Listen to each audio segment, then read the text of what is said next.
Ladies and gentlemen, this is the 12th and final round. Right hand, Golovkin steps in and down he goes again. Unbelievable. Mayweather makes him pay.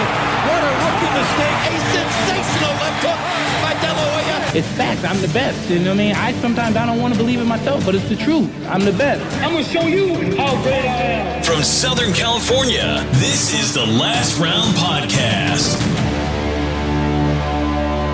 Welcome back to this week's episode of the Last Round Podcast after probably one of the most, if not the most significant fight weekends, at least in terms of buzz, to start off the beginning of this year so far. And then 2 weeks later, obviously, in about 2 weeks or so, we have Canelo and Munguia, which is another big fight. But coming off the Ryan Garcia crazy victory over Devin the Dream Haney. And also we have an upcoming...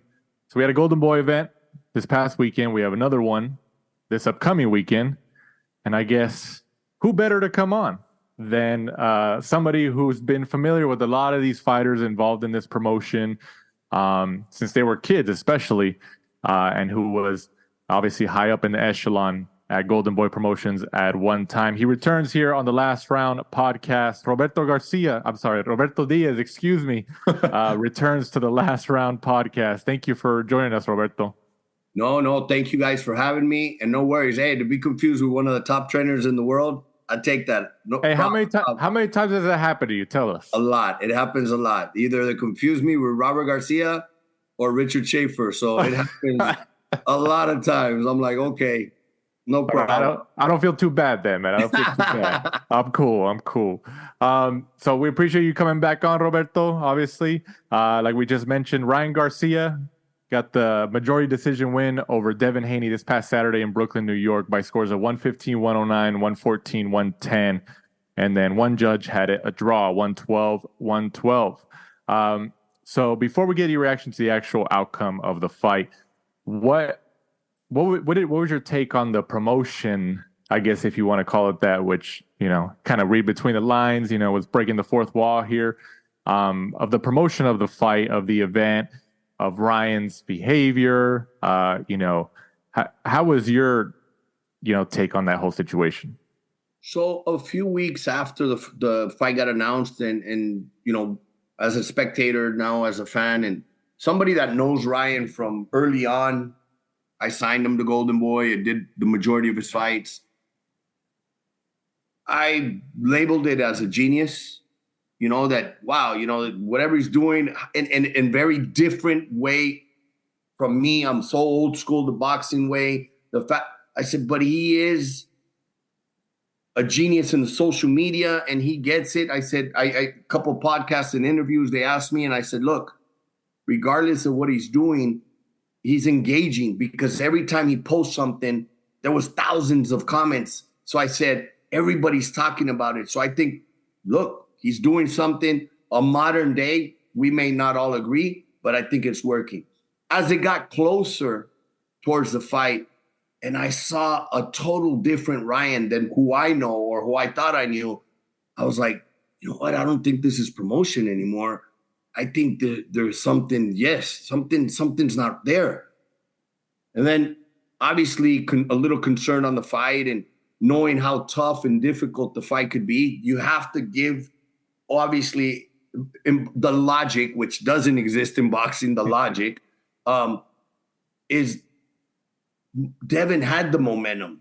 Devin had fought in Australia twice. Devin had gone through fires with Lomachenko. Whether we thought Lomachenko won or Devin won, he matched very closely to make it that close of a fight with one of the highest IQs in boxing. He got hurt by Linares, but was able to weather the storm. In his mind, Devin knew and had confidence in himself, rightfully so. More active. Ryan wasn't that, so you had to favor. So I tuned in, saying, okay, hope for the best and not expect it. Wow, I was shocked. He fooled. I could say, yeah, he fooled you all. No, he fooled us all because that Art of War, he definitely took a page out of the book and made it seem that he wasn't 100%. And maybe he wasn't. Maybe he was 80%. But that just shows, wait a minute. Imagine what you could do at 100. I mean, to drop Devin 3 times and have him out on his feet a couple times, got to give it to Devin as well. Show the heart of a champion, got up, kept getting up, try to fight on, finish the fight on his feet. He should be proud. But wow, all I can say is wow, he wowed me. He really did, because you stepped up to a level that you could say hadn't been there before, because it's almost like you went from C-level type opponents, take out the Gervonta Davis, or a B- type opponent, to an A plus even. Devin's undefeated. He had beaten everybody. He's won championships in 2 divisions, and to go on and put that type of performance, again, he didn't fool everybody. He fooled us all, the majority of us, because I'm including myself. Robert, tell us when you first, heard about or saw Ryan, and tell us the journey to get him signed to Golden Boy. His manager at the time, Roger Ruiz, reached out to me. She sent me a couple videos, couple links.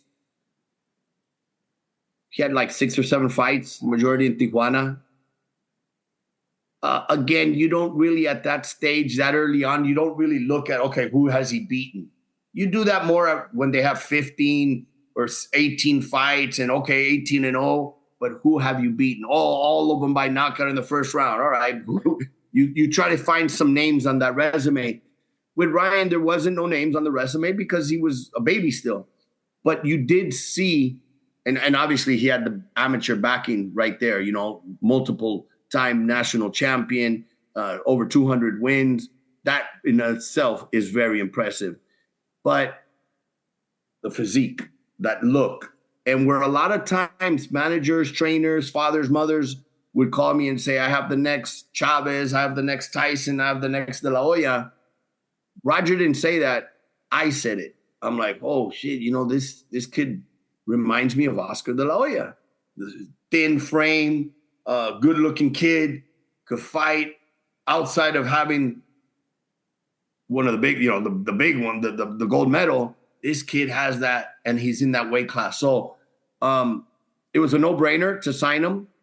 You saw that there was something. First couple fights, you saw, boom, blazing knockouts, put him on it was a night before Canelo Triple G, I think the first fight on an ESPN headline, main event, knocks the kid out in the first round, spectacular fashion.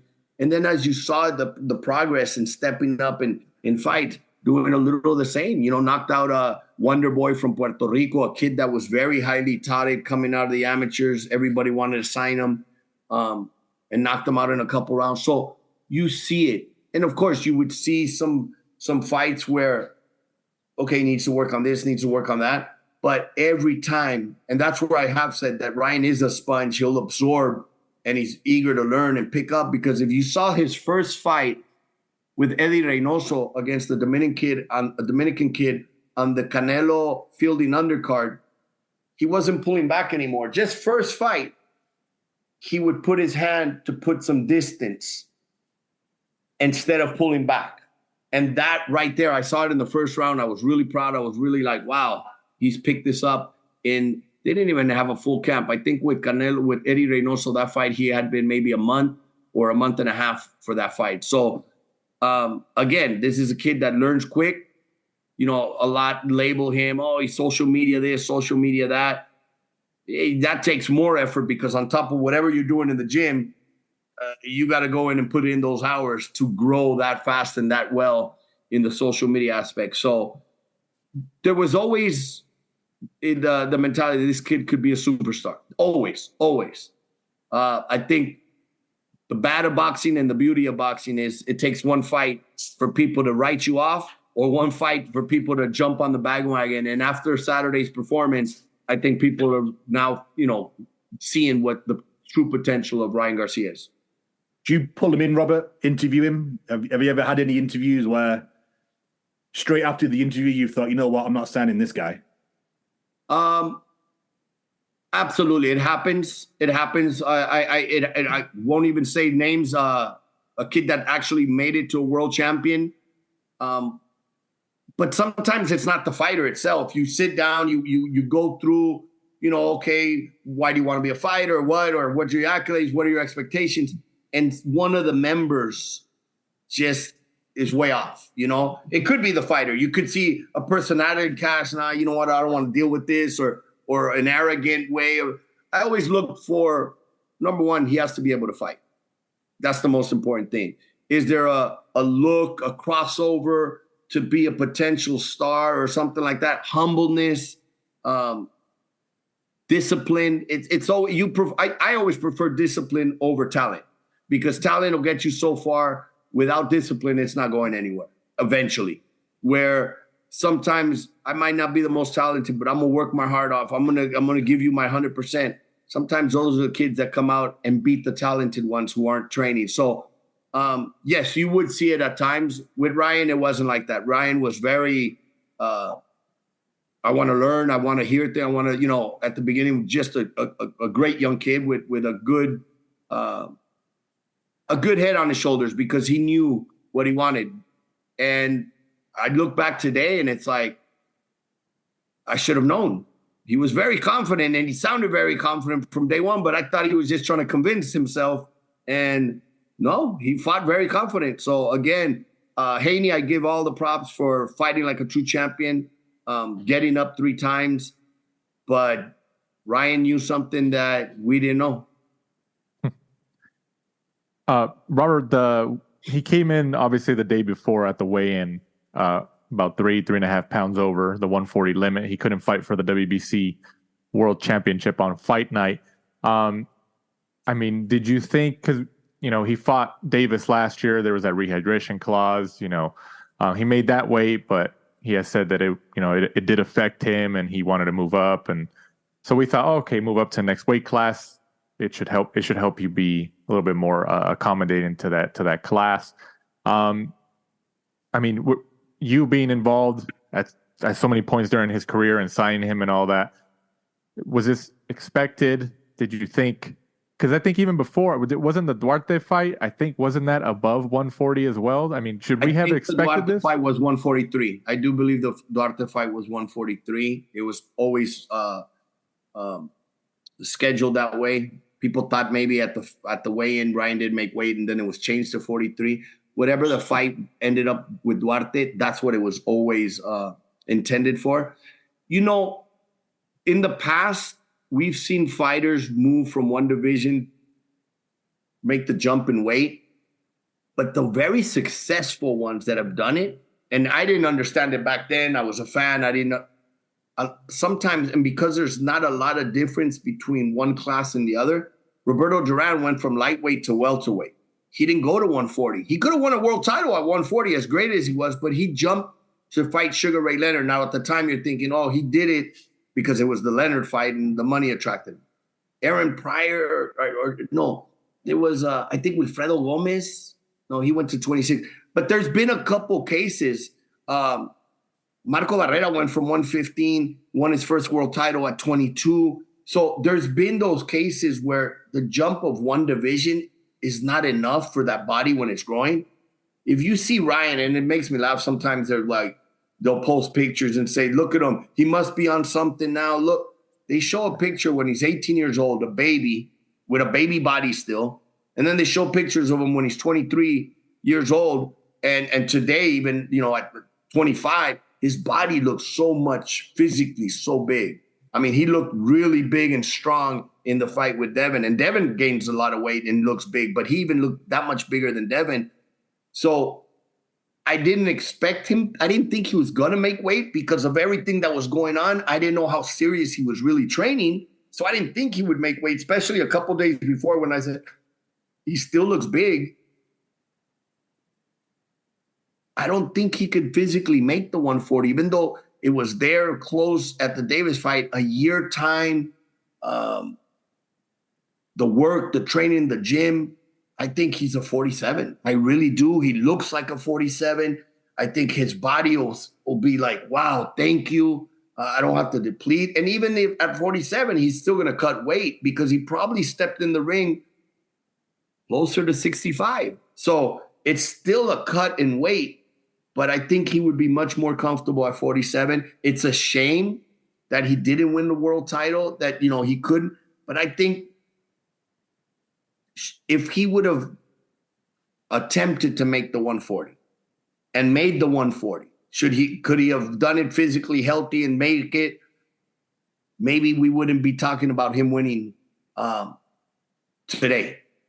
Maybe those extra 2 or 3 pounds would have drained him so much that he doesn't recover enough in that 24-hour period that the fight turns out different. So we've seen it in the past. Some people say, well, then that's not professional. He shouldn't have fought.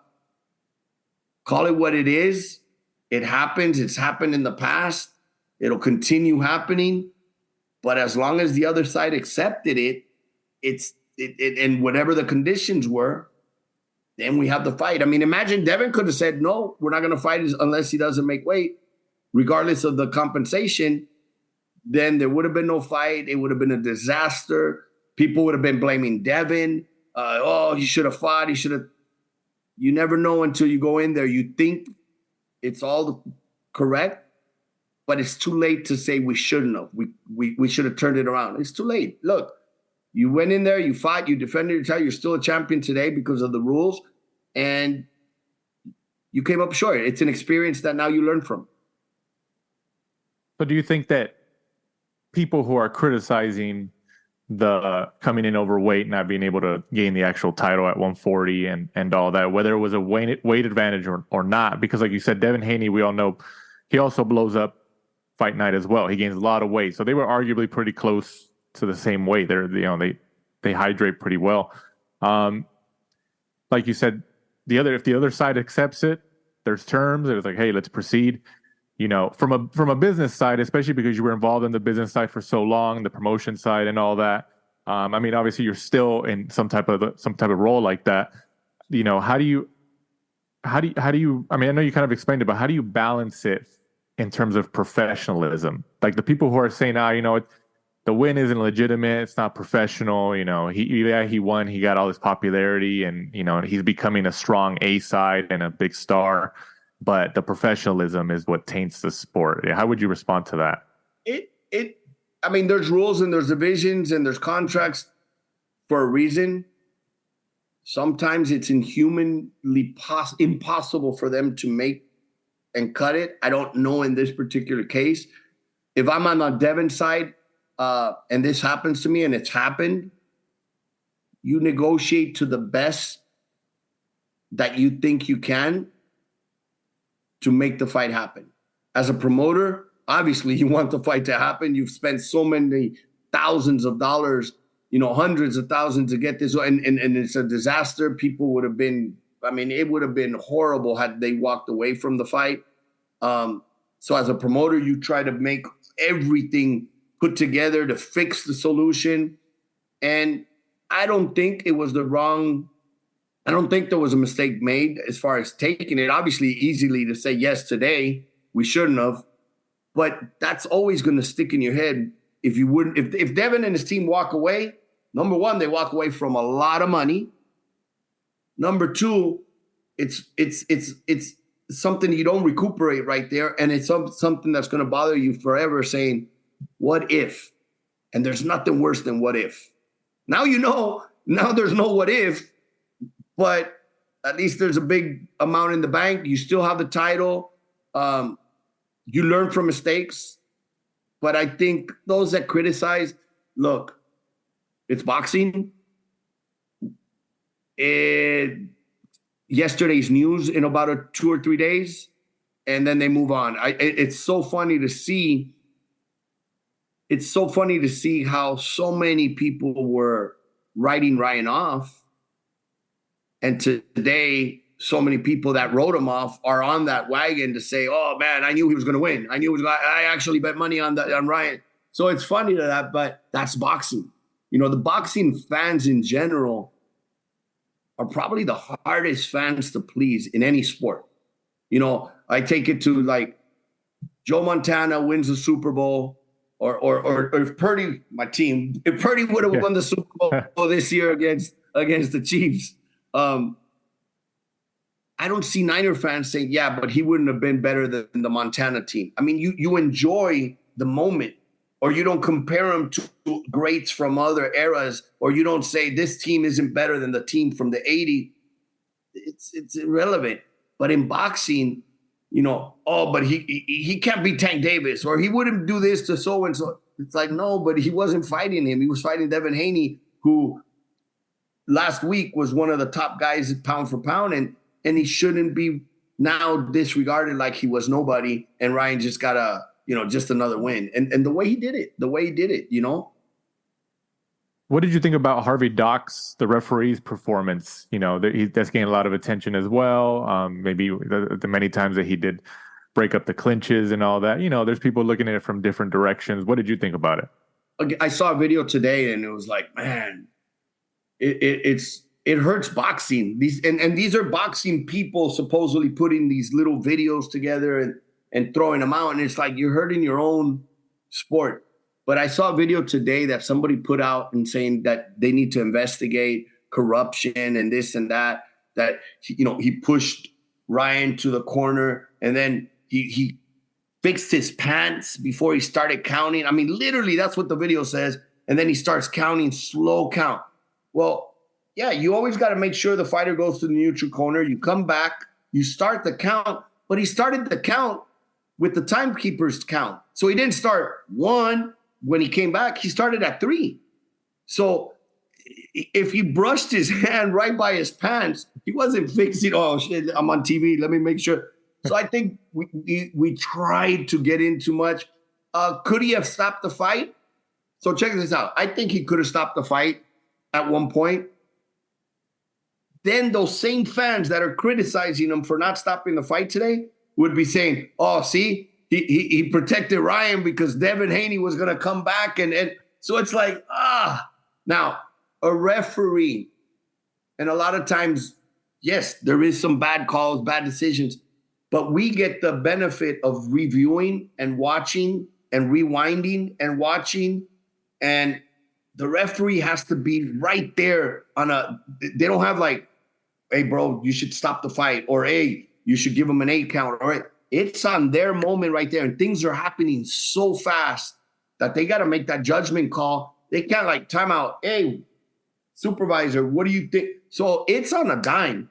I think he might have not had one of his best nights. We could say that for a fact, but he's probably one of the top referees in the world. And that's why Nevada, who usually doesn't bring in officials from outside of Nevada, has brought him into so many of the top fights, And I think on that, we have to be a little bit of saying, we all have a bad day at the office. We all have the magnitude of the event. It's going so quick. At one moment, I remember when Devin got clipped by Linares and he was hurt in the next 2 rounds. Hey, I'm coming to hold. Obviously, at the time, I'm with Linares and I'm representing him and I'm yelling at the ref, hey, come on, break it up. Because I'm thinking, let him get some space, another shot, and maybe we win.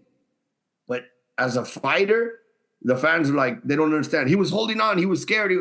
Hey, you're going to do whatever it takes to survive. I'm not, okay, I'm hurt. Hit me again, knock me out. That's not how it works. You got to do, we criticize him for not holding at times when, hey, you're hurt, 10 seconds to go, do whatever you got. Hey, spit the mouthpiece, hold on tight. If they got to take a point away for holding, fine, but I'm not going to get knocked out if I can survive, So we got to learn there's tricks, and fighters have to use every trick before saying, okay, I'm out of tricks now. You mentioned during your talking right there, Robert, that at one point you felt the fight could have been stopped. At what point was that? I think it was the 7th round when I think there was like maybe 2 knockdowns and one wasn't a knockdown, and there was still 2 minutes to go when he got hurt. So I've always, even against my guys, I've always said, if the ref is going to err, whether it's stopping too soon or stopping too late, let's err on the stopping too soon, because at least you can send that kid home to his family, and there'll be another fight. There'll be another day. Where stopping it too late, I mean, we've seen it. We don't need those, So there was a point. Did I think he was ever in a danger of injury? when you're hurt, and now it's affecting where I can move away for the next shot, and Ryan's so fast, and now I've seen, and there's still 2 minutes to go, that's where I'm going to be more concerned of a stoppage. Now, if there's 10 seconds to go, and again, they don't have a time watch showing, but you know based on experience how much time is left, because the knockdown was early on in the round. That's where it's like, okay, they got to start looking now. I think that was the second knockdown, if I'm not mistaken. So it's now like, okay, it's only getting worse. Now, if Devin's a big puncher, that's another thing to take in consideration. If I'm losing now the fight, I'm falling behind. But my opponent is a big puncher who can turn around the fight with one punch too, then it's like, okay, now maybe Ryan's going to take more chances, but at the same time, he gets a chance of getting clipped and caught too. But Devin's not necessarily known as a big puncher, although I thought coming up to 140, he was going to be a bigger puncher than 35 because he's not depleted now of making the weight, cutting him, killing him to make the 35. But at that point, you could see Devin wasn't relying on trying to hurt Ryan. It was more on, let me get back into this fight and try to dominate you without, I mean, even though he was trying to land a big bomb to like back off a little bit, but that wasn't going to turn around. So yes, I thought maybe around that round, I wouldn't have been like, oh, they stopped it too early. I thought it could have been stopped. You said earlier that you had noticed Ryan and some improvements after just one partial camp with Eddie Reynoso on the Canelo Fielding undercard. Is there anything you noticed in this past weekend's fight? Well, confidence, 100% confidence. A kid that, again, he fooled me. A kid that was very confident from the get-go. He called for the Haney fight, and that surprised me. I saw him at the Super Bowl, and I said, why? Why? He goes, oh, don't worry, I got this. And there was no media. It wasn't to, an interview. I'm like, this is you and I talking. He goes, don't worry, I got this. Watch. So confidence. Obviously they know each other. They fought each other 6 times. I put that aside. Even though you see things, you know things. One of the reasons Evander Holyfield was always very confident of beating Mike Tyson is because of run-in they had when they were amateurs. They were up in the training center. So I think that always gave Holyfield like, I know who you really are, and you know who I really am. So there was that. I think in this particular case, they were 3-3. There's no doubt in my mind, Devin was very confident, probably rightfully so more confident than Ryan should have been because he's gone through the Lomachenkos, the Cambosas, the Jojo Diaz, the Linares. He went to those graduation steps that are necessary to get you where he was, where Ryan hadn't. He hadn't had, outside of Luke Campbell, who was a great amateur because he was a medalist and a great Olympian, Ryan was beating guys that he was supposed to beat. Oscar Duarte was dangerous because he's a big puncher, competitive fight, but Ryan was very confident. For him to say, I want Haney, for him to, everything was going, the press conferences, whether we thought they were outrageous and crazy, which, yeah, it was out of character. But again, a genius. Now on a Monday, we could see with the results, but very confident. Whether that came from Derek's teachings or being in the gym, working things, I do see a young kid that, a young man now, not a kid, that is, he was always very confident he was going to do things. But today I see this man very confident and I see a relaxed. So that's when I'm like, yeah, like the aftermath, I've seen a couple videos of his and relaxed, and I'm going to church yesterday, Sunday. And I'm like, wow, you even fooled me. So I give him so much props.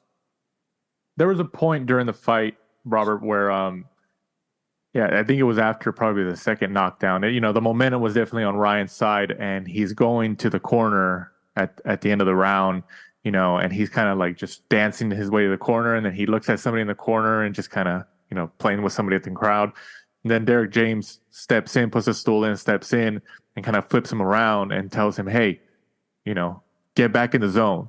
He's like, don't let this go by you. We're here to win. Pretty much checks him like, hey, stop playing around.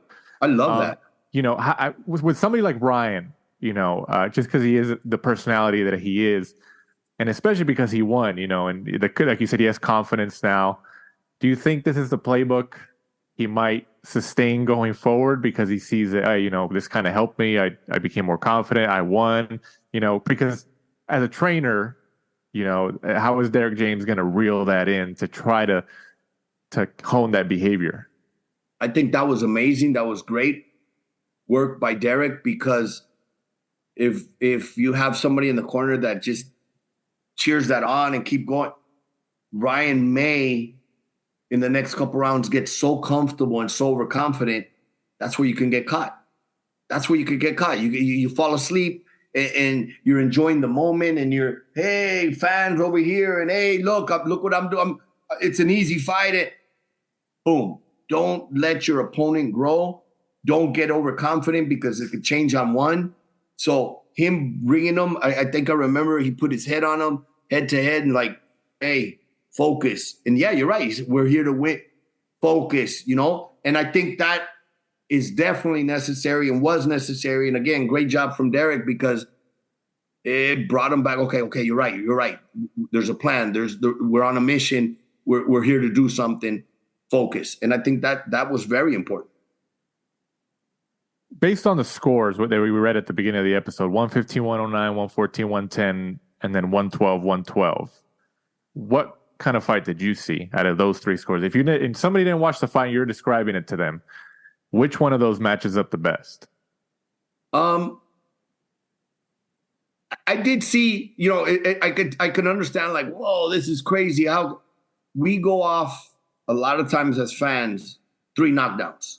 Wait a minute. How could it be a draw, or how could it be close if one guy knocked down the other guy 3 times, but the other guy didn't knock down the other guy with none? But wait a minute, you're forgetting the rounds that there weren't knockdowns. There was a point deduction, and then the other rounds where there wasn't knockdowns, Devin was winning. So it does close the gap, and it's sometimes, if we're not keeping the score and we hear it at the end, we're like, wait a minute, that's so outrageous. It's hard to understand, but I didn't keep score. Obviously, when it's a fight that I'm not involved with, but a fight that I like both guys, I'm entertained. I'm waiting to see how it's going to unfold. I don't want to even keep score, but I mean, look, right before they give the scorecards, I think the zone, Mannix gave it a draw. He had it a draw. I remembered, and maybe this is more being very biased, the Ring Magazine asked a lot of us on a panel what our prediction is, and I had put a draw. And I was like, oh shit, that'd be cool. It's a draw, because I'm probably the only one that picked the draw. So I'd be looking like, wow, this guy got the draw, and he called it. So when I heard the first scorecard, a draw, it was more of me saying, I got it right based on my prediction a month before, then wait a minute, this is a bad scorecard. What fight are you watching? So again, I didn't keep score. Obviously, the right guy won. Obviously, the 3 knockdowns are huge. But again, there could be 3 knockdowns minus a point deduction. A lot of times I heard another one that, oh, look, they were trying to, take it away from Ryan. They took a point away. It was on the break. He was trying to break him up, and then he throws a punch. Now, could there have been a warning, especially on a fight of this magnitude? I think so. But a lot of the times we forget the warning is done in the dressing room. Do not, if I call break, do not throw a punch, because I will take a. So they're already warning you there. That doesn't necessarily mean I have to warn you if you do it in the ring. So it depends on who's giving the warning, how stern and how, strict he's going to be come fight time. in the subsequent aftermath after this, obviously the momentum, biggest win of Ryan's career so far. Following a win like this, with all the buzz that it's gotten, and even leading up to the fight, regardless of how the marketing happened, how he did it, how it was done, there was people interested where they wanted to see. Some people call it a train wreck. Some people just wanted to see the fight. Some people were just interested to watch what was going to happen next. Where after a fight like this, with the attention that it's got, and obviously the momentum and the power that Garcia gets as the A-side fighter, especially after this fight, where does Ryan go in the echelon of power of these fighters? You got the Canelo, you got AJ, the standard bearers of the last couple of years or so. Where does Ryan line up in those now? Great question. And I'm proud to say that he's there. He's the pay-per-view fighter now. He is a pay-per-view fighter. It takes certain fights. It takes a certain way of not just, I'm on a pay-per-view and I won the fight. No, it's winning in this fashion. Ryan, I can say now, has arrived to that stage where, like an AJ, obviously like a Canelo, he's that new generation fighter that is now a pay-per-view fighter. He can. It's going to be really, doesn't matter who the next opponent is. People are going to be lining up to say. I mean, obviously the diehard boxing fans are going to want to see who that next opponent is before they decide, right? But the masses, which there's 80% more than there is the diehard boxing fans that pick and choose, the masses now are going to line up every time to see a Ryan Garcia, because it's the young kids telling their fathers, Dad, Ryan's on, you got to order it. It's the middle age, I'm going to watch it. I was at the car dealership today, and I went to buy a battery for the key, and I'm walking back to my car, and a couple of the salesmen are taking pictures of my car. Now, my car has a license plate that says Ali Goat, and that caught their attention. So I walk up and I said, hey, check out the hood. And the hood, there's a decal of Muhammad Ali because it's wrapped where he knocks out Liston, that famous picture. And they're like, oh, cool. Hey, did you see Garcia's fight this weekend? That's where you see the level of people talking about it. And again, the genius, like you said, we were tuned in to see the train wreck. We were tuned in to see what we were going to see. I, who am a boxing guy and been involved in Ryan's career in the past, I tuned in because I didn't know what to expect. So it's like, no matter where my mind, and I've always said, expect the unexpected of any fight, in any show, be ready, be prepared. This was one that I'm like, no matter what I can expect, I have a feeling that I'm going to be surprised of what I'm going to get. Like, and it was like, there was moments where I'm like, is he going to is he really going to bite both ears and get DQ'd? Where is it going? But he had us going all over our mind, thinking, wow, Monday night at a club in New York, drinking tequila, Friday at the weigh-in, drinking beer. What the heck? What's going on here? This is not Ryan. But he had us everywhere, and they were talking about him doing it. So again, he is now at the pay-per-view stage, and props to him. 25 years old. It does take a special kind of fighter of the past. We've only seen De La Hoya, Mayweather, at those age, Chavez with a country behind. This kid has done it, without winning a world championship. Everybody else had to win world titles before. Like, Ryan's the only one that's gotten here and still hasn't won the world title. So you got to give it to him. We're in a different era, and he is a genius. Robert, how would you match Ryan for his next 3 fights?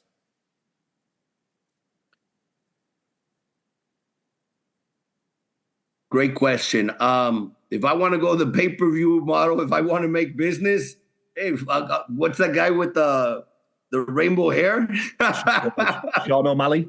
Oh, the UFC guy? I mean, he's at that point now that now you're going to bring 2 different worlds colliding, and they're both he could do masses now. He's at that point where he can do not little things, big things like that. But we keep it boxing. Obviously, I would test the waters at 145, maybe with another opponent at 140, bring him up, a good name. But to test how do I feel at 147, how my body's going to react at 147, I think 140 is done and over. I think why even, obviously there's some good fights at 140 that I'd love to see. The Pitbull fight, the Teofimo Lopez fight would be good. But I think he could easily say, hey, Teofimo, let's rock and roll at 140. At 147. And what else is there for Teofimo? Again, to fight a Ryan at 147 versus, he had already said, Teofimo said, hey, I'm going to fight Bud Crawford. This is big. This is really big. Assuming, the pay-per-view does well. Obviously, it was obviously tracking well leading up. And, I think the expectation is going to do pretty well. And Tank Davis wins his next fight, which was announced also within like that Friday or last Saturday against Frank Martin, which is a tough fight. I think Ryan has obviously made himself more attractive again to a Tank Davis, more money on the table, a rematch coming off a big win like this. But who becomes the A side here? That's where it's going to be tough. I don't think that fight's happening anytime soon. Although it would be the question to many of the fans, to many of us, are going to be like, okay, without all this different, the weight and the dehydration and or the rehydration, clause and certain catch weights could be a different story, especially after what we saw Saturday night. But I don't think we'll see it soon. I think if I'm Tank and his people, and obviously he has very good guidance because he's had a tremendous career also so young, I think the best fight for Tank is the rematch with Cruz. And it's a rematch that'll Cruz wants. It's a rematch that I think Tank wants. It's a rematch that the fans will buy. But it's also a fight that if Tank wins, he claims another division. He wins another world title because Cruz just won a title. And then it just keeps building to that fight where maybe we get it at the end, towards the end, not too late, but not too early. That rematch at 47, if Tank can, he's obviously a lot shorter. I don't know if he can make 47, but I don't see that fight happening at a 45 per se. Where does Devin Haney go from this loss? Taking your first loss as a professional. He's only mid-20s as well. I think they're about the same age, 25. Where do we see him go next? Again, one fight does not write you off. I give them props. This new young generation, they're willing to fight each other. Teofimo fought Lomachenko. Devin went to Kambosos, his hometown, twice, fighting Lomachenko as well. Ryan fighting Davis, fighting now Haney. I love it. I love what we're seeing. So we can't write them off because then it tells that next group, oh, don't take a fight because if you lose, you're written off, you're thrown. So we got to applaud that. We got to see more of that. We got to remind them that, Leonard, Hyler, Hearns, De La Hoya, Trinidad, Vargas, they all fought each other and they all had losses. And guess what? We still talk about them today as fighters, as great as they were. And Devin, what he should do is obviously take a good break, a good rest. It was a tough camp, tough fight. He had a lot of fights back to back to back. The body needs a rest after a war like this and come back slow. Don't come back too fast. I already heard we want the rematch. That's fine. That's what you're supposed to say. And that's great to say from a warrior, from a champion, from a big heart. But it's the team that needs to say, okay, not yet. And see how he comes back. Even if it's a 10-round fight, and I know it's hard to, he's a world champion. You can have Julio Cesar Chavez in between fights would go to Mexico and have a tune-up and a warm-up. But more importantly, to see not the physical aspect of him. He'll recuperate from that. He's young. His body will be fine in 2 weeks, It's the mental aspect. The questions that need to be answered that only he can answer once that bell rings. He can answer them in the gym tomorrow, sparring, and look good again and confident, take the headgear off, walk to the ring, the bell rings, and the mind starts playing tricks. So it's a slow return, but more importantly, get one fight past you. Get that win. Okay, Ryan's fight it's a couple fights ago. Okay, now we're ready to continue where we left off. He's young enough. Don't burn him out right now and be done by 28. Robert, do you think we'll see Ryan over on one of the Saudi Arabia cards now? I think, again, because he's now at that stage where he is a pay-per-view fighter, I think that would be amazing. At one point, I think we talked about him fighting in the UK years ago. So I think Ryan fighting in Japan or fighting in Saudi Arabia or fight now where he goes because of this performance on Saturday, he's a big attraction. And I love the fact boxing's worldwide, and to keep growing, definitely think about fighting, outside, worldwide, to keep that fan base even growing more. Robert, was there ever a time when you were at Golden Boy or, as an executive or anything where, because like we talked about earlier, going into this fight for Ryan and Devin, people were tuning in because you didn't know what to expect. A lot of boxing people were picking Haney. I mean, obviously, I think you look at the resumes and stuff. We both picked Haney, so a lot of people were wrong the next morning. But as being a part of the promoter at one point, was there ever a time during your career in that position where your guys' fighter was going up against another fighter? You knew it was going to be a tough fight. And you're just like, oh man, like this is going to be a really tough fight. We're on our fighter's side, but this is we're kind of nervous here, but it's we're going to be on our fighter's side regardless. And then your fighter ends up winning. With that subsequent feeling that you feel as being on his team. Was there ever a fight that you experienced like that during your time there? Many fights. One that comes right off I remember Patrick Texiera. Mm-hmm. Patrick Texiera from Brazil was fighting a top-ranked fighter named Carlos Adames. And I knew of Adames. I had heard of Adames even before Top Rank had signed him. Roberto Diaz had told me, man, this kid could punch. This kid's strong. Fight him. Sign him. We didn't sign him. Now we're fighting him for, I believe it was going to be an interim title, or later became full-fledged maybe a couple days before the fight. And I remember telling Patrick and the team, look, there's a great opportunity. We're fighting for the title, but, the first 6 rounds, just invest to the body to stay away from this guy. I knew Adames had always struggled to make weight. So I figured if we stay away, because he was a big puncher, strong guy, if we stay away, maybe we have a chance, to break this guy down and take him into the second half of the fight. And that's exactly what happened. Patrick followed the game plan. He worked the body. It drops him late in the fight, wins a close decision. And I was thrilled. And it was like, Margarito and Mosley and Margarito.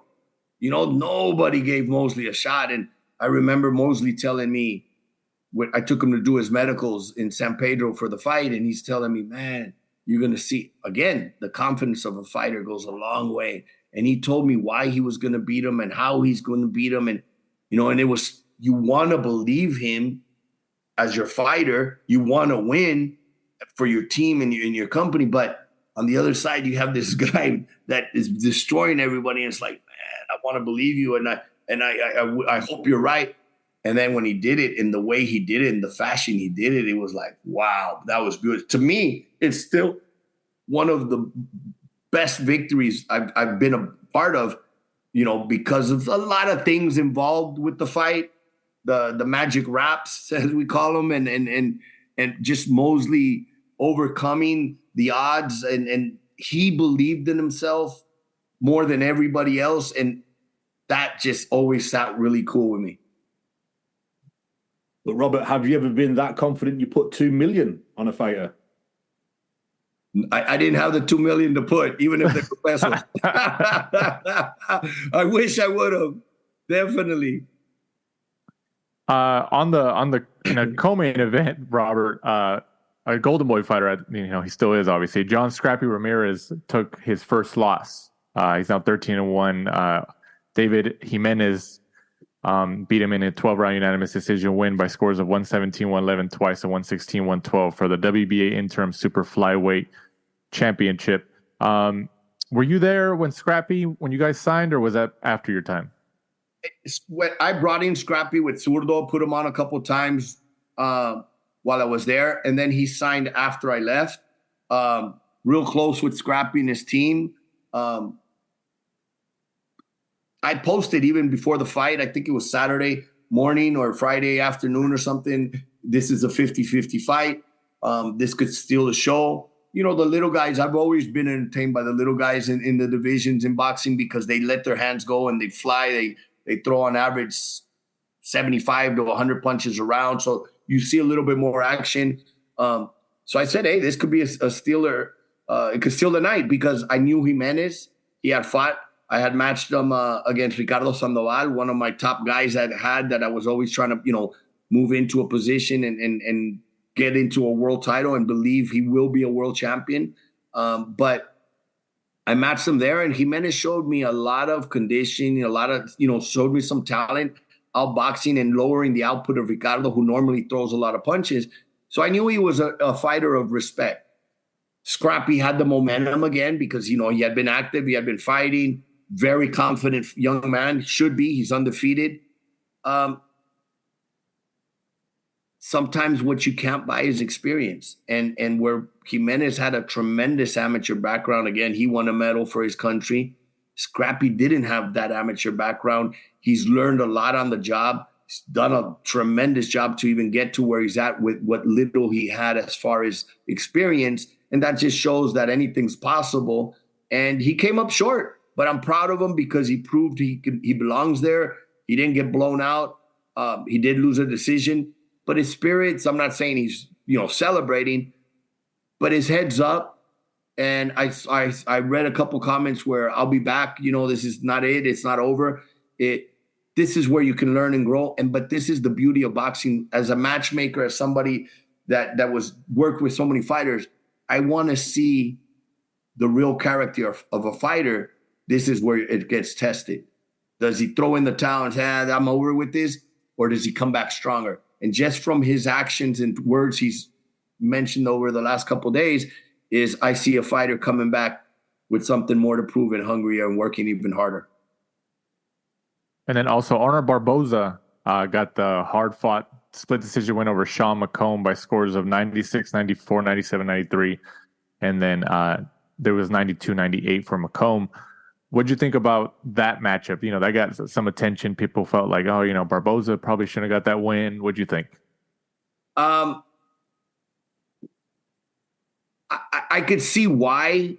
First of all, I think the kid deserves a rematch or a big fight. I think he definitely deserves to come back and get another opportunity based on that performance. He was supposed to be blown out. I think, you see the record, 5 knockouts. You don't give it too much thought. I could see where Barboza might have, and this is a learning experience for him, for Arnold, to I'm not going to say overlook, but somewhat of not get up for an opponent like that. Maybe thinking, shit, if Ryan pulls out, I got Devin. And you're mainly, maybe the more of the focus was, hopefully Ryan pulls out or something happens and I can fight Devin because that's the big fight that I've been wanting for. So when it doesn't happen and now you're facing this kid that you don't know too much of or the world doesn't react the same way, you're not, okay, it's hard to get up. And it gets to the point where, you're not training the same. You don't get up at 5 a.m. to run that extra mile when I think what Arnold needs now is that big fight. He has the record. He's at the point. He's number one. I think he needs that big fight to really motivate him, and that way we could see his true potential. Staying on the Barboza topic for a second, Robert, why do you think, he's 30-0 now? He was with Top Rank, obviously, before getting with Golden Boy over here, but why do you think it's taken him so long to get to that big fight or any type of, world championship fight? What's going on there? You as an advisor for fighters and being involved with fighters, what do you think happened there? I never worked with him. I didn't know him. He signed with Golden Boy and came on. I mean, I knew of him, of course. Yeah. But I didn't know him. He fought actually and beat one of my guys, Danielito Zorrilla, on a top-ranked card. But when he came over to Golden Boy, I was already gone. The questions have to be yes, you're right. Why already at this stage hasn't he had that big fight? I don't know. Have they turned him down in the past? Or have they not been presented? Was he, for many years, Juan Manuel Marquez felt like, oh, while Barrera and Morales are fighting, I was off to the side. Nobody would give me that big leap into the bigger fights. Neither of the Barrera Morales were fighting. They were fighting each other. Why wasn't Arnold in those positions? Don't know. Was he turning him down? Were they asking for more money than there was? Those questions have to be asked. Or was it just the come up was a little slower? But now the thing is, now he's there. He's number one. Push him to that mandatory, him and Teofimo. I mean, I saw a little bit when I was at Virgil's fight in January in Vegas, and I saw a little bit of that friction and that, that tension when I saw them walk by each other, and it was like, I think that's a fight we'd all tune in to watch. He's fighting a fighter who's with his former promoter. He's fighting for the world title. Teofimo's had some fights where he doesn't look so sharp. I think they would both get up and really bring the best out of both of them. And then rounding off the card, Sergey Derevyanchenko gets the unanimous decision win over Vaughn Alexander over 10 rounds. And then Charles Conwell making his debut under the Golden Boy banner gets the sixth round TKO over Nathaniel Gallimore. What do you think about Charles Conwell, Robert? I mean, he has the record, he has the pedigree, he has the credentials. I didn't watch the fight. I was at Tom Loeffler's show live here in Commerce Casino in LA on Saturday, and then I left early to come in and try to tune into the main card, but I didn't watch theirs. But obviously, activity is needed. If I didn't see his fight, but if he didn't look as sharp, it's because he hadn't fought in a long time. So what he needs is just, okay, you got the win, great. Get back in the gym, get some weeks behind you, and get right back in there to start getting sharp to what his true potential could be. Because there's some big fights out there for him. And then this upcoming Saturday, the 27th of April, from Fresno, California, on DAZN, Jose Ramirez, 28-1, goes up against Rances Barthelemy, 32-1. When's the last time Golden Boy had a Fresno card? When you were there, when did you guys have a Fresno card? I think it's been many, many years. I don't remember. I was there 15 years. I don't remember being in Fresno. I went to Fresno with Lamont Roach Jr. fighting for his first world title against Jamel Herring, but that was a top-ranked card. So as far as Golden Boy, I think it was even before my time. So no Fresno cards during your time, right? No, not during my time. They did go to Bakersfield in Fresno, I think, before I started, when Golden Boy was, starting off. But during my years there, I do not remember a Fresno card. There was possibly right before me Sacramento, and yeah, that's about it. I don't remember anything in Fresno or Bakersfield or Central Valley. And then about this fight, Jose Ramirez versus Rances Barthelemy, what do you think about this opponent for Ramirez as his debut under this banner?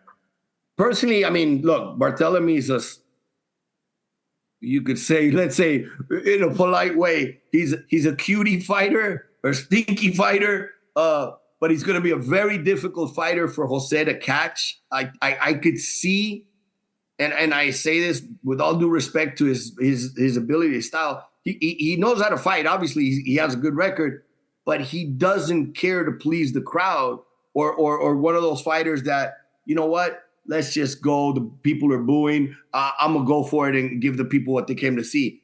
If I have to look ugly, but I get the win, that's what I'm gonna go for. And I think that's what he'll shoot for. And for Ramirez, it may be a little tough to close in those corners. I mean, obviously, he has a great corner behind him. He's experienced. He's been a world champion. He's fought all those different styles, the Cubans and the amateurs.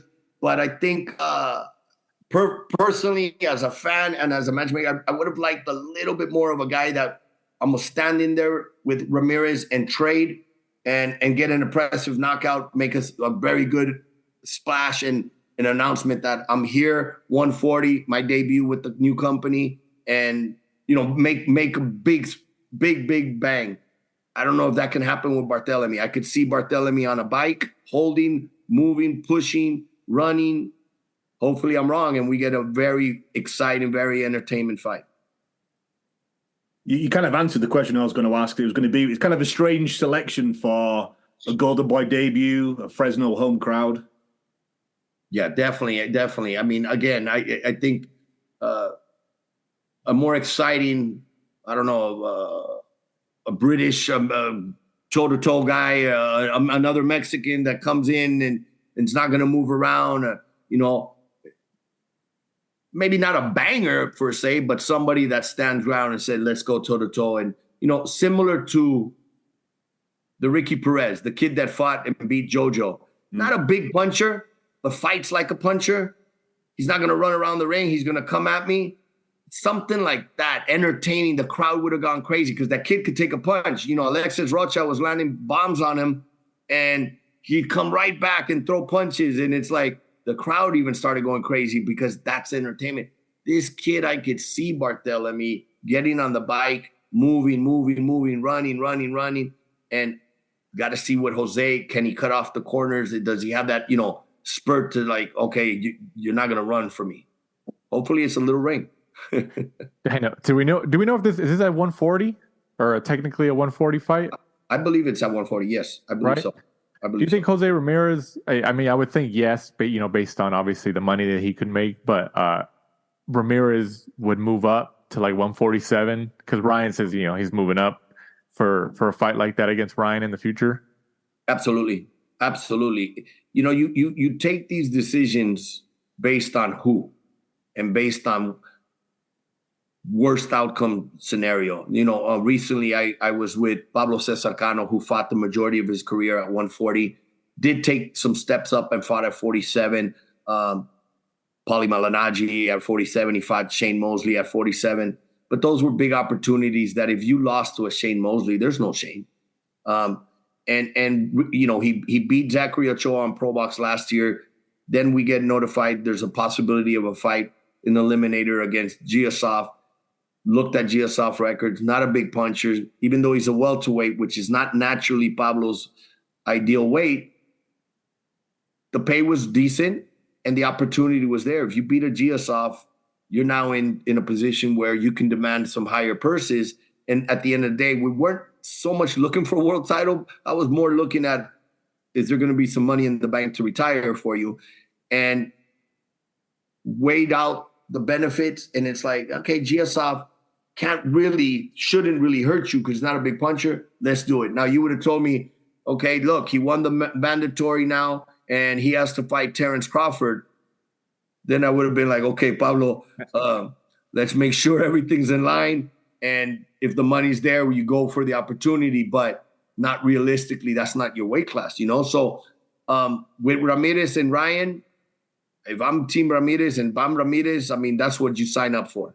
You sign up for these type of fights and you negotiate it to the best and hope for the best and train for the best. And, you go in there with the mentality of winning, but at the end of the day, that's the big fights. That's what everybody's there for. Robert, were you working with both Cano and Linares when they fought each other? Yes.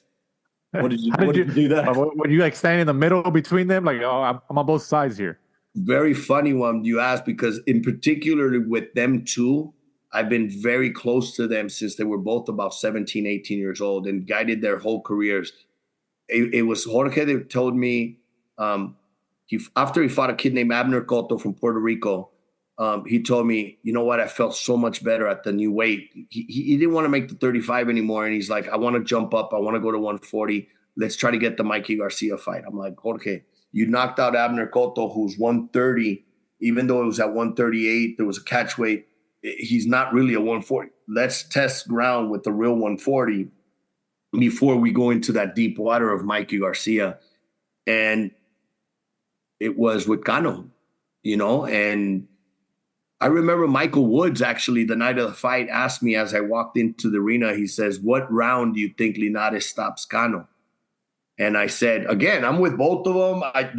They were both with Golden Boy at the time. I was the only Golden Boy. It was on an Eddie Hearn Matchroom card, but I was there as the only rep for Golden Boy. And I said, Michael, it's not an easy fight. It's not a gimme fight. If anybody stops anybody, it could be Cano over Linares. And he said, you got to be kidding me. I said, no, Cano can really, really punch.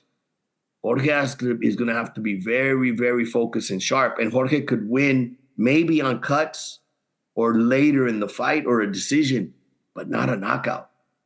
Wow. So Michael was like, really? He's that? And not him, I never thought in the first round, but I remember going in the ring after the fight and going to Jorge to see if he was okay. And the first thing he told me is like, hey, we'll go back to 35. 140 is too big. And I said, okay, let's go. We'll go back to 35. And you know, that's what it was. And obviously that resurrected Cano's career into some bigger fights and you know, gave him motivation in life again. Linares had that weird thing of when he got stopped, it was always early. Yes. You know, when whenever he got dropped, he wouldn't win. And even though he was a 3-division world champion, he had never made it to the 12th round. Either he won by knockout or he had lost by knockout. That was, you know, it didn't register until he beat Kevin Mitchell. No, until he beat Anthony Crolla by decision, because Jorge had never gone the 12 rounds. But when he got dropped by Kevin Mitchell, I don't remember the round, but it was late in the fight. I remember thinking, we lost, because Jorge had never got up and won a fight. And he got up and won that fight. So I remember in the dressing room telling him this, and this, right? And he says, yeah, well, that's out the window now, because you know you can get up and win a fight. So let's get that behind. I think Jorge overthought a lot of times, a lot of things, and you know, let that get to him, because there was an up and down. I mean, when he was on, probably one of the most beautiful fighters to watch, you know, throwing combinations and boxing and moving. But when he was off, it was like his mind was somewhere else. Like people ask me what was one of the worst fights or something that haunted me, and it was always the Yayo Thompson fight. I swear I would have done it 10 more times, and I think Jorge would have won the next, you know, 9 fights. But it was that night that nobody was going to deny Yayo, and Jorge was in a tune-up. That's why they don't exist. Tune-ups don't exist. Coming off the DeMarco loss, I took him to Mexico to do that tune-up, and he gets stopped by Yayo Thompson in 2 rounds, and I was devastated because it bothered me for a long time. And Linares was one of the ones, I don't know if he was the first one but at least on the big stage to visibly hurt Haney. I remember it was at the end of that round. I forgot which round it was. 10th round. At the end of the 10th round, he clipped with a beautiful right hand, but it was like 10 seconds left, and it was a little too late. Yeah. And Haney was on wobbly legs, and I think everybody thought, you know, oh man, if there was 30 seconds left, just a little bit more time, you know, he could have got the momentum. 100%. That could have turned around. I even thought after losing that fight against Haney, I said, you know what, it might have been inactivity hurt Jorge. He couldn't get going until after around the 7th, 8th round. It was already too late. Once he hurt him, it was too late. But it also showed me about Haney. You know, he came back. He held on in the 11th and he recovers quick. Obviously, he's young. He's in great condition. But he took it well on the chin. Even though he was hurt, he didn't go down. So, again, you give him these marks as they go by and saying he's passing the test. He's passing the test. No reason to doubt him. And then also on this card on Saturday, Robert, is Virgil Ortiz Jr., 20-0, goes up against Thomas Dolorme, 26-6-1. Virgil came back a couple months ago, but I think it was over in like the first or second round. It was pretty early night. He didn't really get too many rounds under his belt after being off for so long because of the medical issues he was experiencing.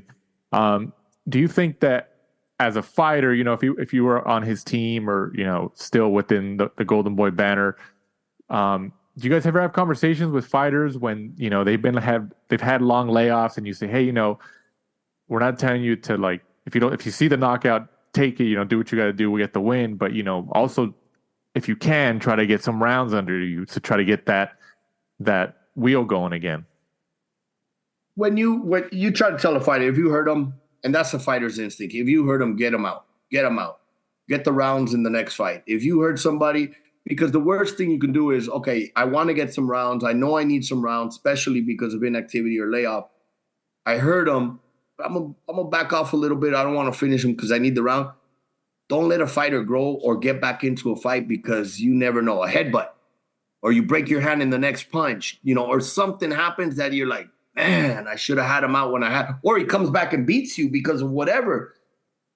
You hurt somebody, finish him, get it over with, get the rounds in the next fight. So in that particular thing, no, you try to get the rounds with the right opponent that, hopefully will withstand. But Virgil, and I don't get tired of saying this, Virgil is special. It's unfortunate we haven't seen right now going into a third division, a two-time world champion of two different divisions, because he was very close at 140. He outgrew it. It's nature. He's a big, big boy. Man, sorry, I always say, because I've seen them since they were little or young. 147, it was very unfortunate what happened with him. I think that, being there that close, I was at the purse bid. We won the purse bid. The fight was there. It scheduled to happen, multiple times. It didn't happen for one reason or another. It's unfortunate that he's not at 154 already haven't been a world champion, but the past is behind. Live, learn, move on, focus on now. And he's very special. This is a kid that's so disciplined. This is a kid that's so talented. This is a kid that the power's for real. This is a kid that's so easy to match make. They'll fight anybody, anytime, anywhere. He's not worried about the zero. He wants to compete against the best. I can't talk highly enough about him. I'm just excited to see him back, healthy, strong, and expect another knockout. He'll have the 100% knockout continue, and the streak continues. And back to your doppelganger's gym, Robert Garcia. Yes, yes. He'll probably be back in camp right away, no doubt. With Virgil, Robert, being at 154, you got a lot of the guys from 147 who have moved up. Primarily, the biggest one, at least the biggest threat, probably the most marketable one right now is Terrence Crawford. Being at 154, obviously you still got Charlo there. Spence has already said he's going to move up to 154. So, you got a pretty good mix of talent there. Where does Virgil fit in that mix? Assuming Crawford is number one in that division right now, just, based off the eye test, what people think as a fan. Where does Virgil fit in that mix right now? He's right there. He's definitely right there. He can compete with any of them. I'm not saying he beats all of them or any of them, but he competes with any of them. Now, Crawford's in the position that we just mentioned, maybe not as big as a superstar or star pay-per-view as a Ryan, but he's right there to pick and choose. He's earned it. He's won multiple weight divisions. He's definitely going to be a Hall of Famer. Crawford is one of those guys that I've always said fighters of the past beat fighters of the next generation, right? So I'm very high on the 80s. I grew up in the 80s watching it. So Hagler, Hearns, Leonard, Duran, those are, to me, we're never going to see an era like that. There's not going to be fighters that compare like that. However, I saw a fan tweet something. How would Crawford compete, or how would a fight between Crawford and Aaron Pryor? And I'm like, oh, wow, I never thought of that one, right? And as I analyzed it and I thought about it, and they're fun. I don't like doing these fantasy matchups or anything because it's like, okay, there's no way of you ever finding out. But I thought of it and I said, you know what? Crawford beats Pryor. Crawford's the closest thing of the new era that I see and can say this is like a Marvin Hagler fight. That meanness in him of a fighter. I could switch left and right, and he's just a special breed. Now, he can pick and choose. What I'd love as a fan and somebody that has worked with Virgil all his years to see what, obviously the Crawford fight's the fight for Virgil eventually. Champion versus champion, unification, Once the dust settles, you are the two last man standing of that division, whether it's 54 or whether it's 60. But what I would love to see right now, as a fan of Virgil and as a fan of boxing, is imagine first one is Virgil against Charlo. A Texas shootout. Charlo's, still saying, wait a minute, you can't strip me. I got to defend my titles. I'll defend my title. But now you got an all-Texas battle, a shootout. Now, Charlo went up in weight and lost to Canelo, didn't get stopped. Virgil goes in there and fights him.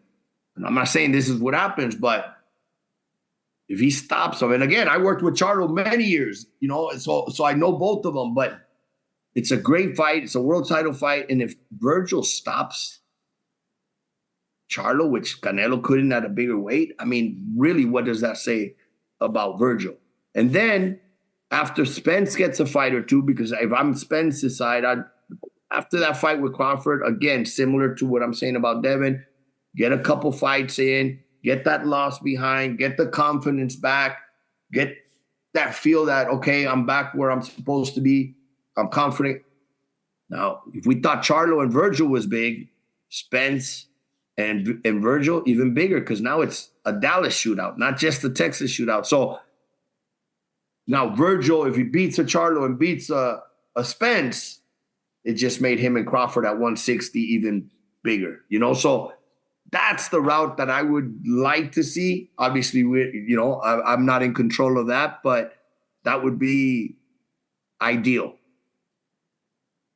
With the time that you were at Golden Boy, Robert, there, especially up until Virgil's, last opponent when you were there and matching him and helping matching him and stuff like that. You mentioned, I think the last time you were on here, that you had seen Charlo recently within the last year and a half or 2 years at a fight or backstage or somewhere around the area, and he was like with his family or something, and then you said hi to him, and he was just like, "Oh, this is Robert." He's like, "He's the guy who matched me as hard as I could." And he's like, "Oh, why'd you match me so hard?" And then you said, "Because look at where you're at now. You're at the Canelo fight." Would Virgil say the same thing about you? You got a great memory, by the way, because that's exactly what happened when Carlos saw him. He told the family, "This is the guy that matched me so tough." "Robert, why'd you match me so tough?" I said, "Because look, that's where I got you. That's what got you the Canelo fight." And yes, I'm always proud of that. I don't know if Virgil would say I matched him too tough, but everybody I matched him with, they accepted.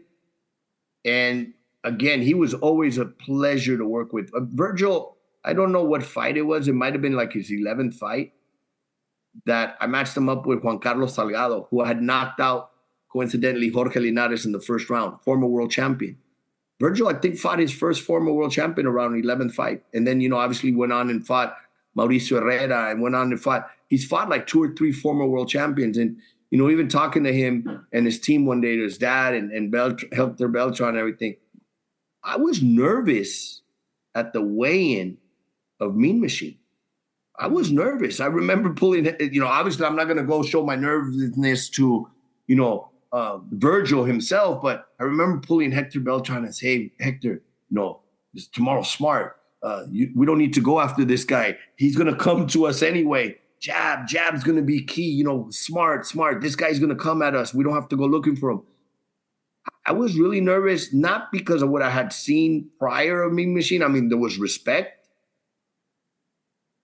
his pedigree, his experience, but the day of the weigh-in, when I saw him get on the scale, I was like, "Oh man!" Did we bite off more than we could chew? Did I get confident because this guy had muscles in places that muscles don't even exist? I was like, "Oh man!" And obviously, muscles don't win fights, but you could see the guy put in the work, So it was like, well, this guy's prepared. He's not coming in just for, okay, let's see what you have, kid, and let me get a payday. No, this kid came to win, and obviously that ended up being a tremendous fight, and we saw a great action fight, but we also saw how good Virgil can be. And again, I've seen things from Virgil that we still haven't seen on the performance in the ring yet, because nobody's brought it out.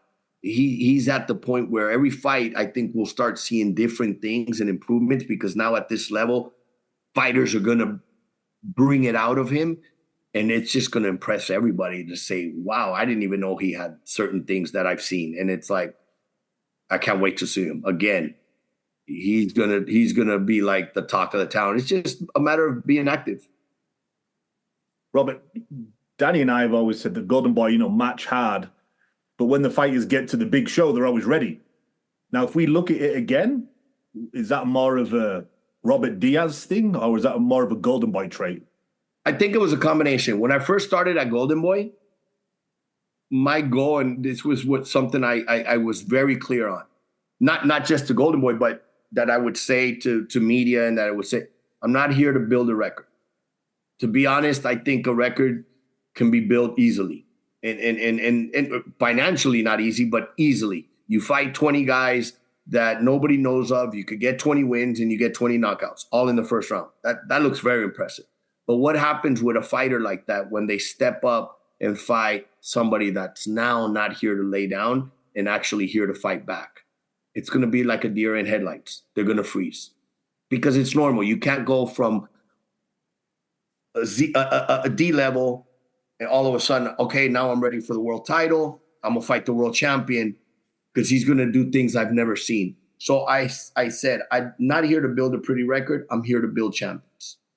And I loved when years later I would hear criticism from other promotions. Oh, you want to get built tough or thrown in tough, go to Golden Boy. Because at the end of the day, that's what every young man that walks into that door and wants to sign a promotional deal with any promoter, their dream is not to say, take me soft. I want to be a world champion. I want to be a star. I want to make money. But the first thing that comes out is, I want to be a world champion. So how do you build a world champion? Well, little by little, step by step, you give them things that they have to think. It's look at it this way.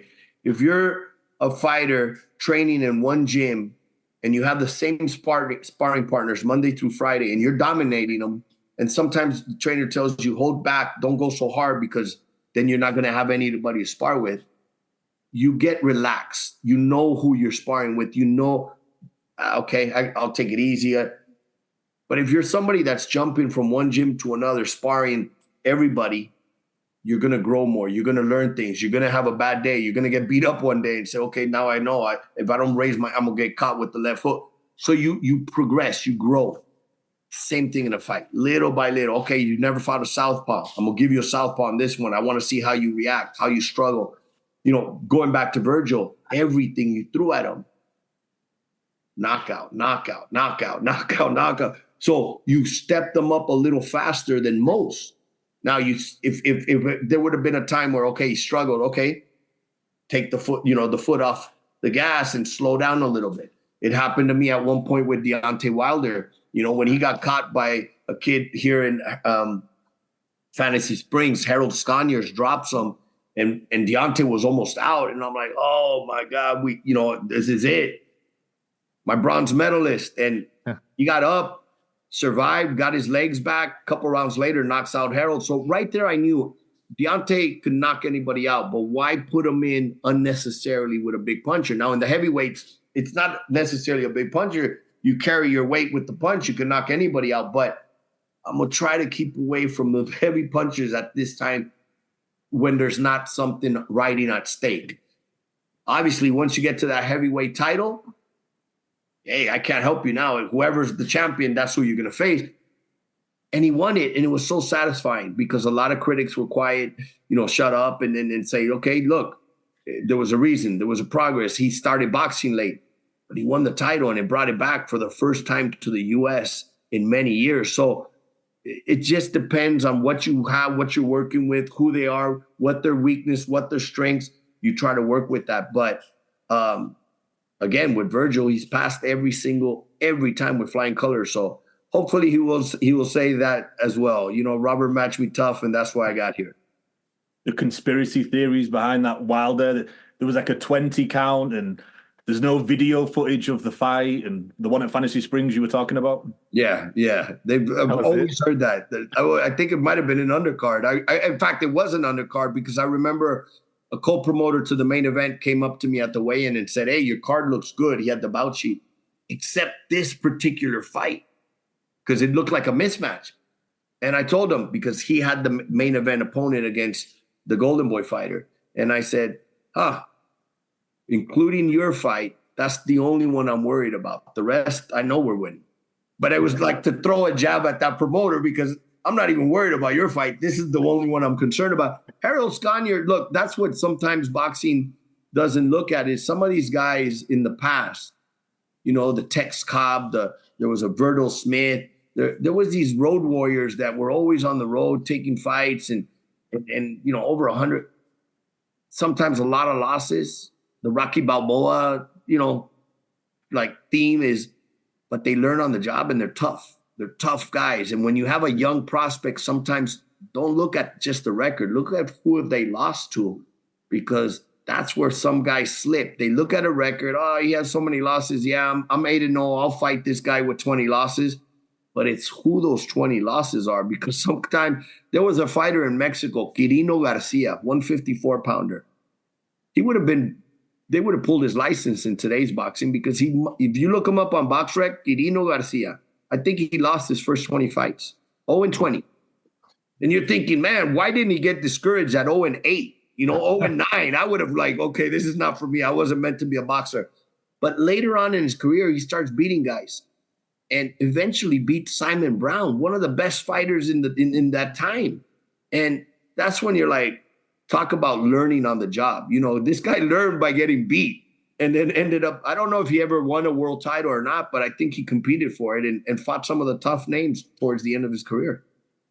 Emmanuel Augustus. I always like a good Emmanuel Augustus story.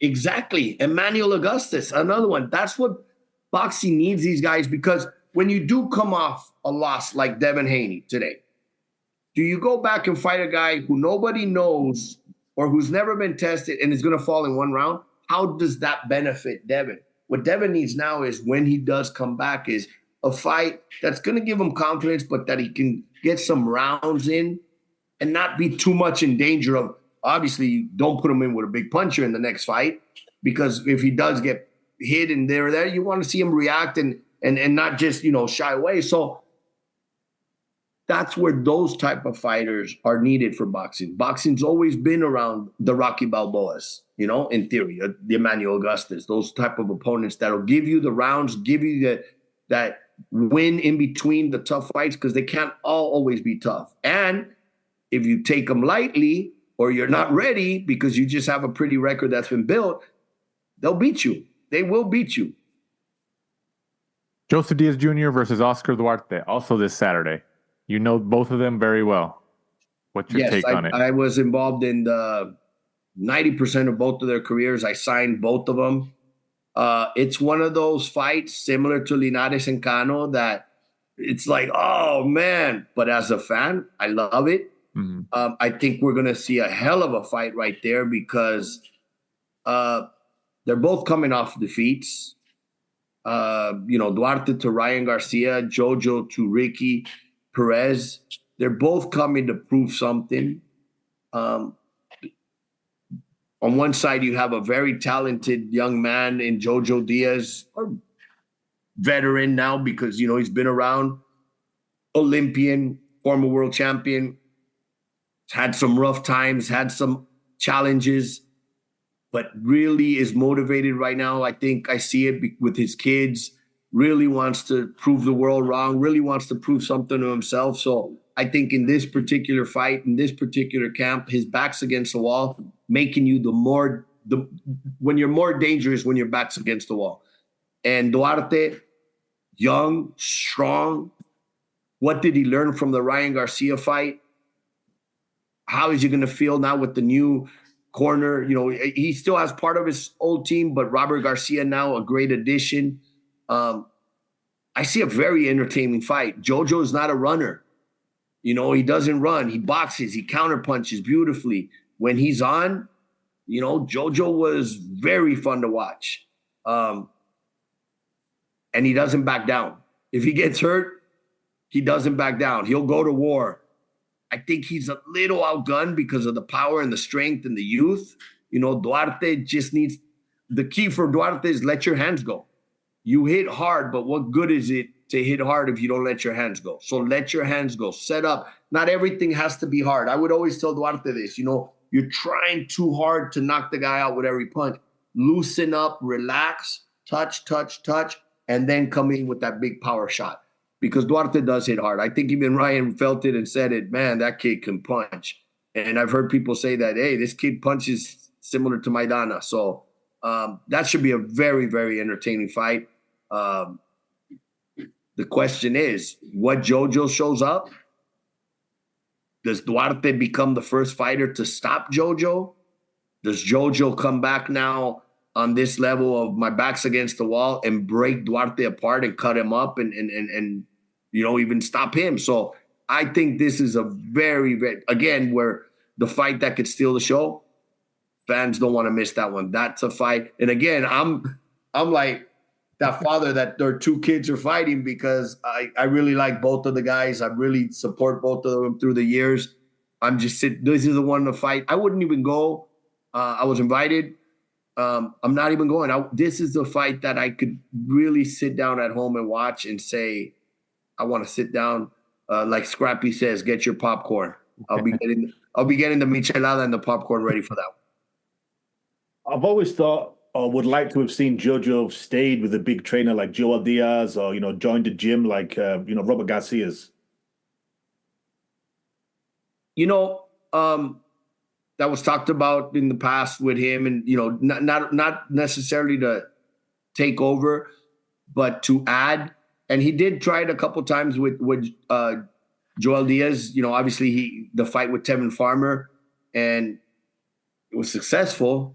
But I think, it's in JoJo's hands. I mean, his dad's done a great job from somebody that didn't train boxing, didn't know boxing, actually literally YouTube videos and books to make a world champion, to take him to that level.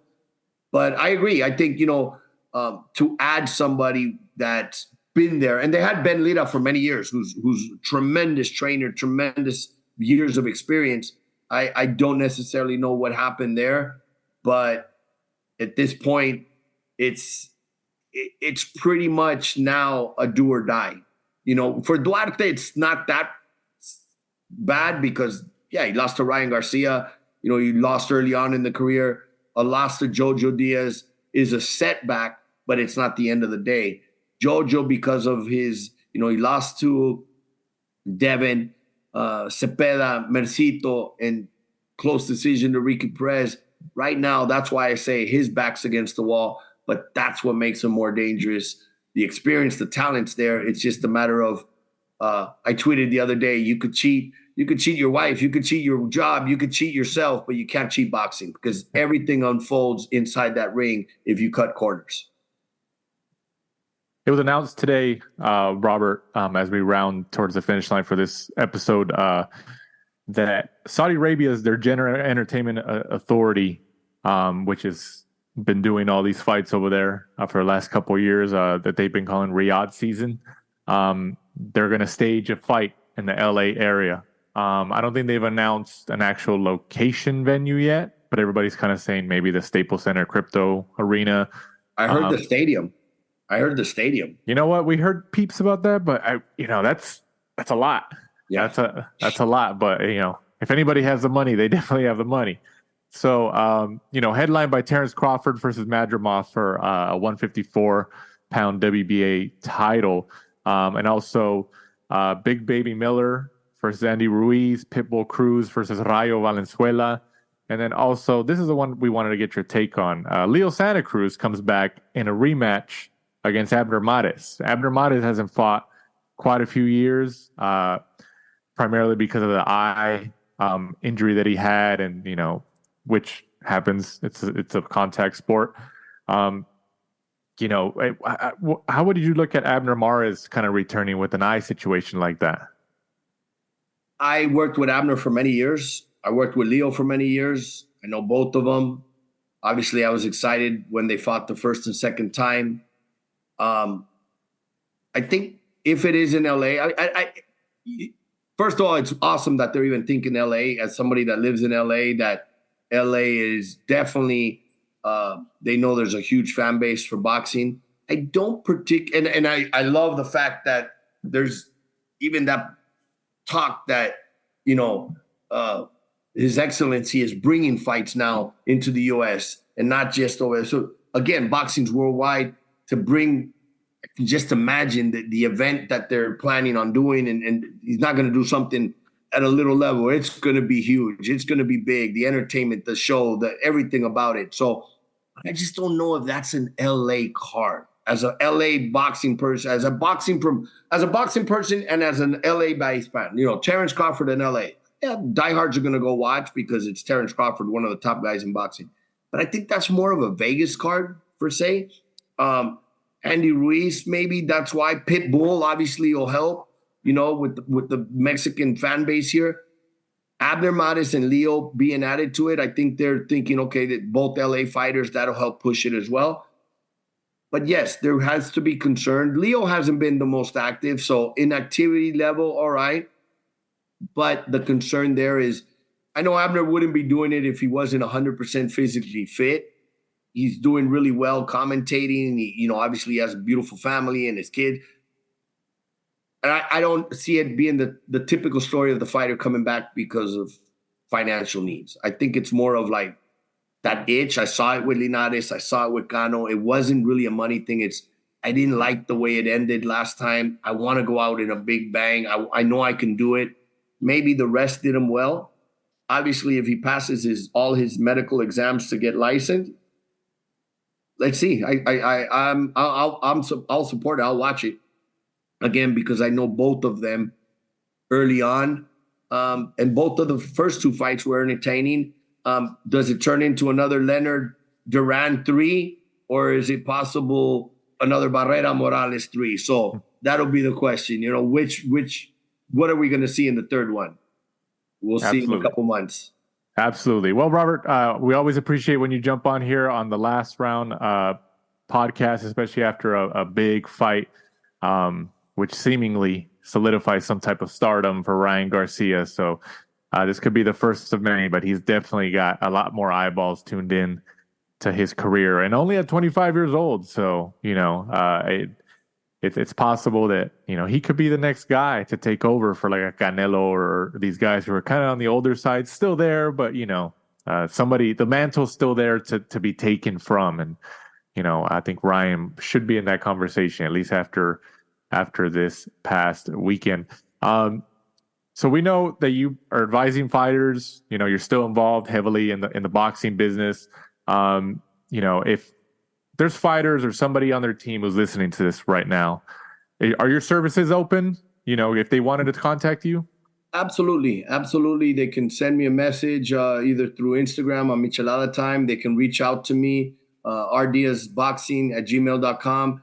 I'm not there saying, well, I won't answer you unless you pay me. No. Sometimes it's just a father. Hey, I have a question. Sometimes it's a trainer. I mean, the people out there that, if they're listening, that have reached out to me for one reason or another and asked me what I thought, I give them my opinion. And then obviously if there's work to be done where we can connect and work together, well, obviously more power to it. But I'm there as a friend, as a fan, as an opinion, advice, whatever it is, always out there, even with the fans. I get messages. What do you think of this fight? What do you think of that fight? Even this last weekend. Hey, what are you thinking? I'm always there back and forth chatting because, again, boxing is my life. It's my passion, and I love it. And I'll be in Vegas in a couple weeks watching the Canelo Munguia fight as a real fan and cheering on and knowing, again, working with both of them at one point. One of those fights that I know it's a can't miss for fireworks. It's going to bring out that Cinco de Mayo weekend, and it's going to bring out, that's where you'll be definitely want to open up a michelada and sit back and enjoy some fireworks. Can we push you for a pick between two of your children, Munguia and Canelo? Absolutely. It's going to be a great fight. Mexico wins. The fans win. I mean, two top Mexican fighters putting on the stage here in the U.S. Can't be anything bigger. I have to favor Canelo 100% because of the experience. However, you never know when Father Time comes knocking and says, hey, se acabó, it's over with, you know? And Munguia is not coming to survive. I could see it. I could feel it. Munguia is young, strong, and most importantly, what we touched on earlier, when you believe you can win, it's hard to say, no, you can't. So that's where I think it's going to be nothing but fireworks. Prediction, great fight. Canelo wins by knockout in the late rounds. One last thing, Robert. Lamont Roach. We had a listener last week who tweeted at us because we didn't mention your name, that you were advising him on Lamont Roach's team, but we knew he was with Golden Boy in the past. There was an association there.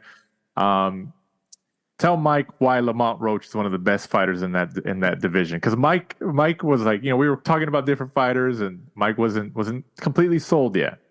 100%, and I could see why. Lamont, it's been quiet, too quiet for a couple years now. Obviously, he became mandatory. Hector Garcia requested a special permit to move up in weight. Do you fight Lamont and run the risk of a cut, injury, or loss while you're already mandatory? So months and months and months went by. Obviously, if you're not in the ring, you start becoming irrelevant. Finally gets the world title shot against Hector Garcia. Hector loses to Davis, comes back, gets injured, pulls out of the fight. So his time to shine took longer and longer and longer. And it was very frustrating. And it was sad to see, because here's a kid that's very dedicated, crafty, works hard. I saw how dedicated and how much of a fighter was. Again, it's not building the record. It's taking them tough. I took Lamont to Puerto Rico, and he got a draw in a fight that he clearly won, in a fight where he dropped his opponent. The ref called it a slip. Mistakenly, the ref later said, I blew it there. But again, they're on the dime. It's fast call. They don't see repeats or reviews like we do. And I walked into the dressing room after the fight, and Lamont was devastated for a draw. You would have thought they robbed him. They gave him the loss. But that's just what showed me character. A draw wasn't pretty on the record for him, especially when you won. But I said, look on the bright side. They could have taken it from you. At least it was a draw. So from there on, I took him. It was against the Southpaw. I took him to Cancun, and he blows out the opponent. So I see, you can win on the road. You can do that. So it's a kid that I've been working, a man now that I've been working with since he was a young man, a kid. And I've seen his growth. His potential's there. Reminds me, and I tell his dad all the time, reminds me of a Shane Mosley, because he fights in the pocket beautifully. He works the body beautifully. I don't think we've seen yet his true potential because of inactivity. But the way he broke down Hector Garcia and how he closed the show, if he doesn't drop him in the last round or closes it in the championship rounds, it's a draw. And even in the Jamel Herring fight, he learned a lot. He did lose that fight, but he had Jamel Herring out in the 11th round, out, seconds left, saved by the bell. And he learned from that to not hold back, get going. And we have a big announcement coming up, hopefully soon. And he will be fighting in the summer. He'll be fighting in June, and we'll be announcing soon. And look, the potential's there. He wants to unify titles. He wants the Fosters. He wants the other champions. A fight that I would love personally, and I think it would be a very fan-friendly fight, is Oscar Valdez winning the world title and then unifying, in the unification with Oscar Valdez.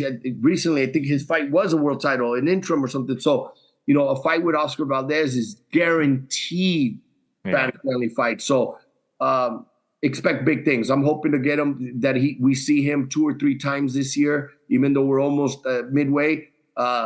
Things will be picking up very quick for him. There you go, Mike. We're going to get him on so he can confront you directly, too. We're gonna. Anytime you want him on, let me on so we can schedule that and bring him on, because, again, not only a tremendous fighter in the ring, but a great young man outside the ring. Yeah, that sounds great. That day. Yeah. And we'll go after Cordina. Let's go. So once again, Robert, we appreciate your time here on the Last Round podcast. Follow Robert Diaz on social media at Michilada Time. And as he said, He provided some contact information a couple minutes ago. So his services, he obviously still involved in the sport. For people who don't know, you're still involved very heavily in the sport with fighters, managers, everybody's in there. And your services are open, whether you just want to ask a question or do some business, you are there. Mike, before we sign off, go ahead and let them know where they can find us and follow us. At The Last Round on Instagram and Twitter. Be sure to join us next week. We'll be previewing, as Robert said, the big Canelo-Jaime Munguia fight. Yeah, definitely another big fight. 2 week or two back-to-back big events, which is always good in the sport of boxing. So for our guest of the week in Roberto Diaz, for my co-host Michael Shepard, I'm Danny Z. This is The Last Round. Thanks for supporting and listening to the show. Follow us at The Last Round 12 on social media. Rate, review, and subscribe. This is The Last Round Podcast.